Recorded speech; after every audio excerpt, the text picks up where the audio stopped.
Hello dears, അസ്സലാമു അലൈക്കും. Welcome back to our channel. എല്ലാവർക്കും എൻ്റെയും കുടുംബത്തിൻ്റെയും ഹൃദയം നിറഞ്ഞ പെരുന്നാൾ ആശംസകൾ. നിങ്ങൾ പെരുന്നാൾ അന്ന് വൈകുന്നേരമായിരിക്കും, രാത്രിയായിരിക്കും ഷോർട്സ് കാണുന്നുണ്ടാവുക. അപ്പം ഞങ്ങളുടെ ഇന്നത്തെ പെരുന്നാൾ ആഘോഷം കണ്ടാലോ.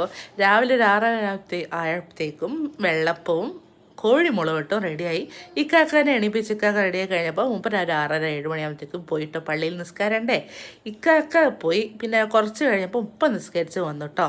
ഇപ്പോൾ മക്കൾക്ക് പെരുന്നാൾ പൈസ തരാൻ വേണ്ടി വന്നതാണ്. അതിനാണ് ഡാൻസാണ് നിങ്ങളിവിടെ കണ്ടത്. മക്കൾക്കാണ് പെരുന്നാൾ പൈസ കിട്ടുന്നതെങ്കിലും നമ്മളെ കയ്യിലാട്ട ലാസ്റ്റ് എത്തും. ഉമ്മമാർക്ക് ഇതൊരു വരുമാന മാർഗ്ഗമാണ്. പക്ഷെ അവസാനം മക്കൾക്കുള്ള എന്തെങ്കിലും സാധനങ്ങൾ, നല്ല പ്രൊഡക്റ്റീവ് സാധനങ്ങൾ വാങ്ങിക്കൊടുക്കാറാണ് പതിവ്. ഒരു 9:30 ആയപ്പോൾ ഞാനും ഉപ്പയും കാക്കിയൊക്കെ ഭക്ഷണം കഴിച്ചു. ഇന്ന് രാവിലെ കഴിക്കാൻ ഉപ്പ ഉണ്ടായിരുന്ന കൂട്ടിന്. അത് കഴിഞ്ഞിട്ട് ആണുങ്ങളൊക്കെ പള്ളിയിലോട്ട് പോയി. ഒരു 11-12 ആയപ്പോൾ മക്കൾക്ക് ഫ്രൂട്ടി കൊടുത്ത് റിലാക്സ് ചെയ്ത് വിട്ട് 1 മണിയായപ്പോഴത്തേക്കും ഞാൻ ബീഫ് മന്തി ഉണ്ടാക്കിയിരുന്നു കേട്ടോ.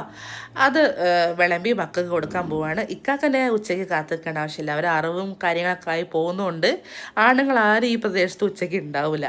അവരൊക്കെ വൈകുന്നേരം വരിക. മോൻ കഴിച്ച പാടെ കിടന്നുറങ്ങി കേട്ടോ.